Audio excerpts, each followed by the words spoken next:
Eduardo Vasconcelos era o titã do varejo brasileiro. Dono do mega varejo, um império que valia centenas de milhões de reais, ele operava de sua cobertura em um dos prédios mais imponentes do Morumbi, em São Paulo. O mundo lá embaixo, o mundo real, era para ele apenas uma série de gráficos e planilhas em crescimento.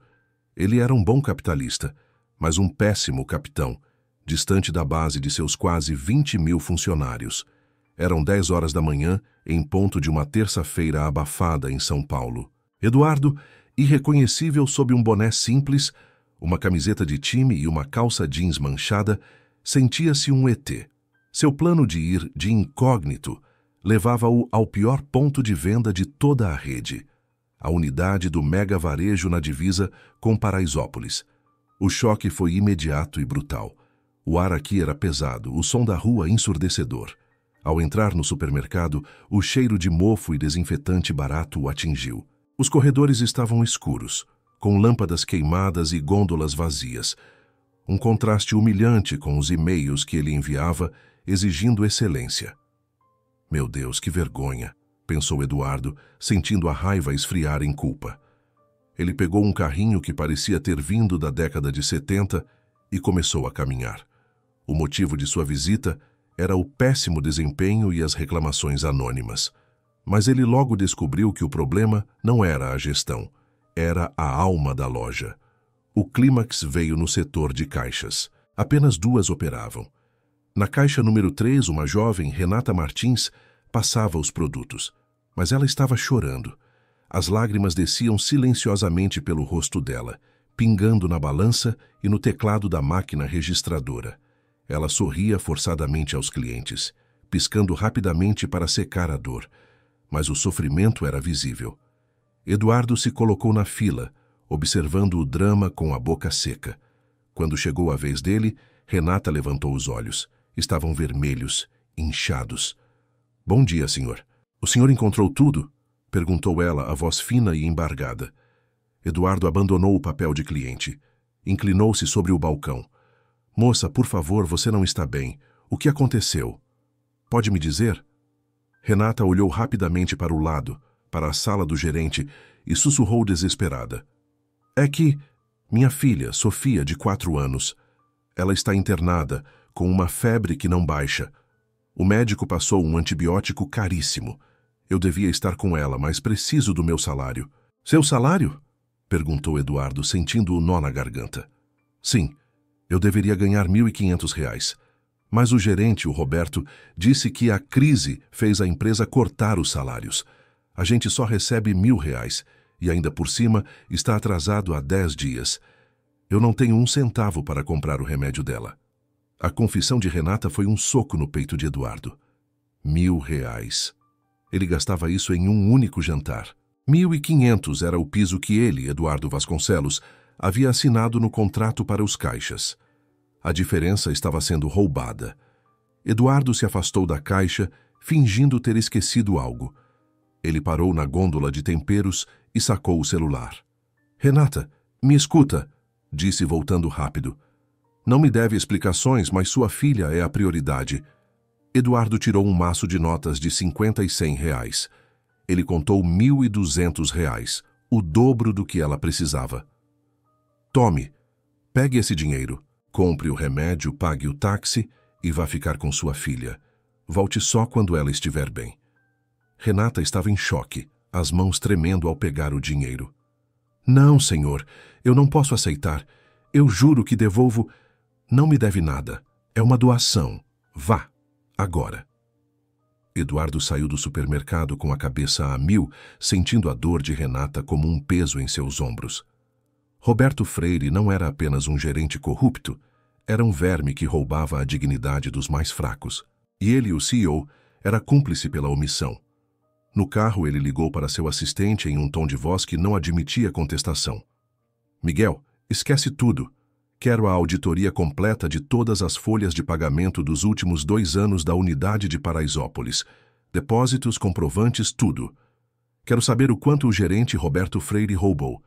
E quero isso na minha mesa em 2 horas. Isso é prioridade máxima."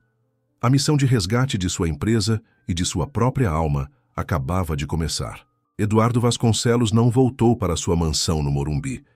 Passou a noite em um hotel simples e às 8 da manhã do dia seguinte estava de volta à área de Paraisópolis. Os dados de Miguel eram devastadores. O desvio financeiro. O Mega Varejo pagava religiosamente 1.500 reais para cada caixa. Roberto Freire, o gerente, havia criado um esquema fraudulento de desvio. Ele manipulava os olerites e os comprovantes de depósito, embolsando em 2 anos a chocante soma de mais de 300 mil reais. Um roubo que sustentava seu carro de luxo e suas viagens, enquanto seus funcionários passavam fome. O coração de Eduardo fervia de indignação. Ele estava observando a loja quando viu Renata chegar para o seu turno. Eram 4:30 da tarde. Ela estava magra e cansada, mas o medo era o que mais a consumia. Em sua pausa, Renata foi para o beco ao lado do mercado para fumar um cigarro barato. Ela falava ao telefone e Eduardo se aproximou, fingindo falar com alguém. Doutor, a febre voltou. O dinheiro acabou e o tratamento de alto custo é muito caro. Sim, eu sei que prometi, mas não recebi meu salário completo e não sei mais o que fazer. A urgência de Sofia era o motor da vida de Renata. Eduardo jogou a máscara fora. Renata, pare de ligar para o hospital. Ela se assustou ao ver o cliente. O senhor de novo? Por favor, se o Roberto souber que estou conversando, o Roberto não vai saber de nada. E você não precisa mais se preocupar com dinheiro. Eu sei de tudo. Eduardo mostrou-lhe os relatórios da auditoria em seu tablet. O contraste dos valores oficiais versus o que ela recebia era gritante. O Mega Varejo paga 1.500. Ele rouba 500 reais seus todos os meses. E roubou 300 mil da empresa. O rosto de Renata se tornou uma mistura de terror e alívio. Ele é um monstro, mas se eu denunciar, ele me demite e me coloca na rua. Eu não posso, senhor. Você precisa, não por mim, mas pela Sofia. O remédio que ela precisa custa 1.200 reais por mês. Você acha que ele vai parar de roubar? Eduardo foi direto ao ponto, usando a única arma que a faria agir: a vida da filha. Preciso que você me ajude a gravar a confissão dele. Amanhã, você vai entrar na sala dele e dizer que descobriu tudo e que quer sua parte do esquema. Eu estarei aqui, de tocaia. Renata recuou, balançando a cabeça em negação. Não, senhor, ele é perigoso. Eu não vou me arriscar. Ele pode me bater, pode me processar. Se você não fizer isso, a Sofia vai continuar doente e você, presa a esse ciclo de miséria. Se fizermos isso, você terá uma nova vida. Eu prometo. Eu garanto a sua proteção e o futuro da sua filha. Eduardo entregou um celular pequeno e discreto a ela. Amanhã, às 11 da manhã. Coloque isso no modo gravação. É pegar ou largar, Renata. Pela Sofia. Renata olhou para o aparelho, a decisão pesando como uma tonelada. Finalmente, com as mãos trêmulas, mas os olhos secos de medo transformado em coragem, ela assentiu. Eu faço. Pela minha filha, eu faço. O plano estava traçado. A traição seria paga na manhã seguinte. A tensão no ar era palpável.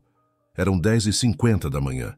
Renata, elegantemente vestida em seu uniforme de caixa, estava pálida, mas controlada. O celular espião estava camuflado em seu bolso. Eduardo Vasconcelos, agora com um casaco executivo discreto, estava do outro lado da rua, em um carro escuro alugado, monitorando a entrada da sala do gerente, que ficava nos fundos da loja.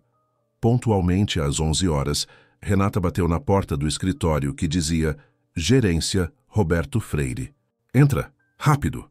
Berrou Roberto, que estava contando dinheiro sobre a mesa. Renata fechou a porta. Senhor Roberto, preciso falar sobre o dinheiro. Roberto, gordo, de barba por fazer e com correntes de ouro no pescoço, riu de forma debochada. O dinheiro? Você ainda está chorando pelo salário atrasado? Ah, Renata, vá para a sua caixa. Não, gerente, estou falando do desvio. Eu sei que o Mega Varejo paga 1.500 e o senhor só nos repassa 1.000. Eu vi o contra-cheque. A arrogância de Roberto deu lugar a um olhar de ódio puro. Como é que é, sua desgraçada? Que tipo de conversa é essa? Eu sei do esquema e não vou para a polícia, disse Renata, mantendo a voz firme como treinou com Eduardo. Mas se eu sei, outros podem saber. Eu quero a minha parte do que o senhor desviou. Eu quero 20 mil reais para calar a minha boca. Roberto explodiu em gargalhadas falsas. Ah, agora sim, a cachorrinha quer o osso. Confesso, você é burra, mas não é lerda. Sim, eu pego o dinheiro. Pego o que é meu por direito. Quem você pensa que é para vir me chantagear, sua faxineira de caixa? O senhor confirma o roubo? Pressionou Renata. Confirmo o que eu quiser. E sabe o que eu confirmo também? Que você está demitida. Saia da minha sala, vá chorar na favela, sua inútil. Renata cambaleou para trás, fingindo desespero, enquanto Roberto avançava. Nesse instante, a porta foi aberta com força. Eduardo Vasconcelos entrou implacável, com o celular de Renata na mão que ainda gravava. Lamento interromper o seu despido, Roberto, mas ele está anulado. Roberto Freire se virou, irritado, mas paralisou ao ver o rosto sério e o terno caro de Eduardo, que havia trocado de roupa no carro. Quem é você? Meu nome é Eduardo Vasconcelos, e este é o meu supermercado. O ar sumiu dos pulmões de Roberto.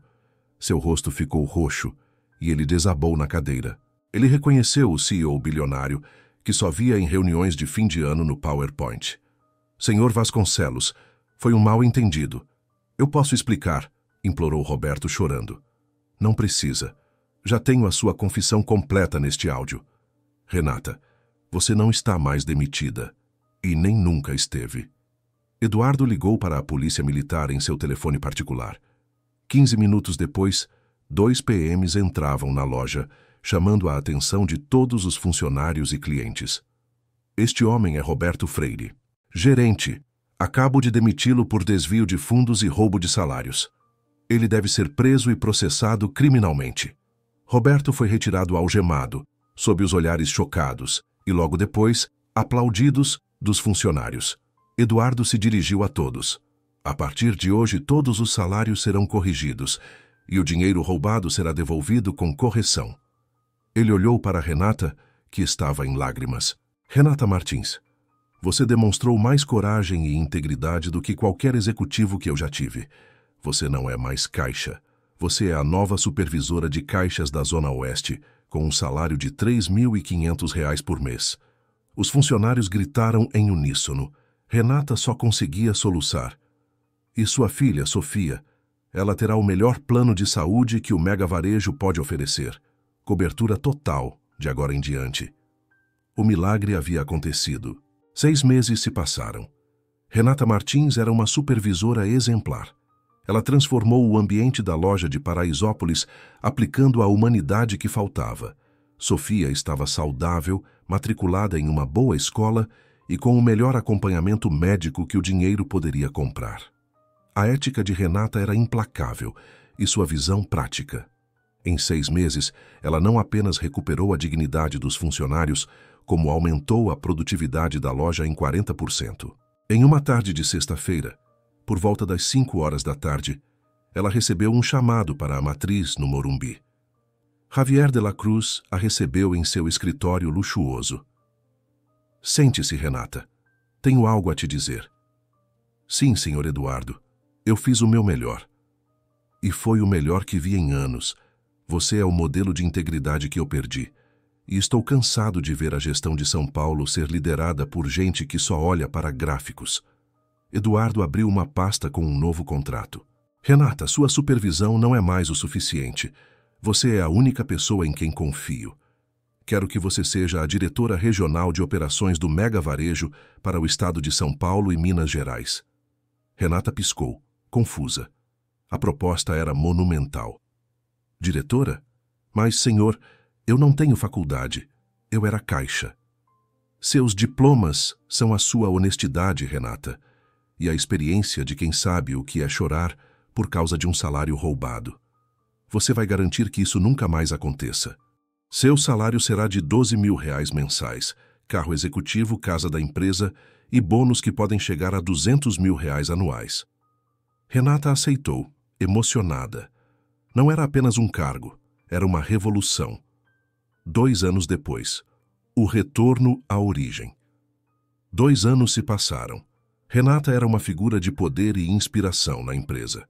Sob sua gestão, o Mega Varejo implementou o Pacto de Dignidade para todos os funcionários. Em uma tarde ensolarada, perto das 7 horas da noite, ela parou seu carro de luxo perto da antiga loja em Paraisópolis. Ela entrou, vestida em um elegante tailleur, mas com a humildade de sempre. Ela viu uma cena que reabriu sua ferida.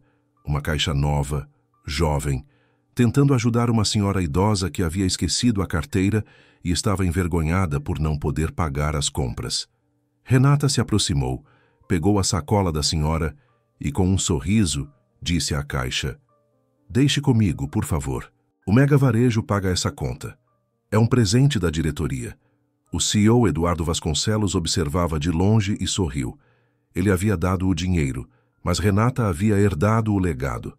Naquela noite, em seu novo e confortável lar, Renata colocou Sofia, agora com 6 anos, para dormir. "Mamãe, a gente vai ser rica para sempre?" perguntou a menina. Renata segurou a mão da filha. "Não somos ricas, meu amor. Somos honestas. E a honestidade nos trouxe sorte. Nunca se esqueça que o dinheiro que temos hoje veio da bondade e da justiça."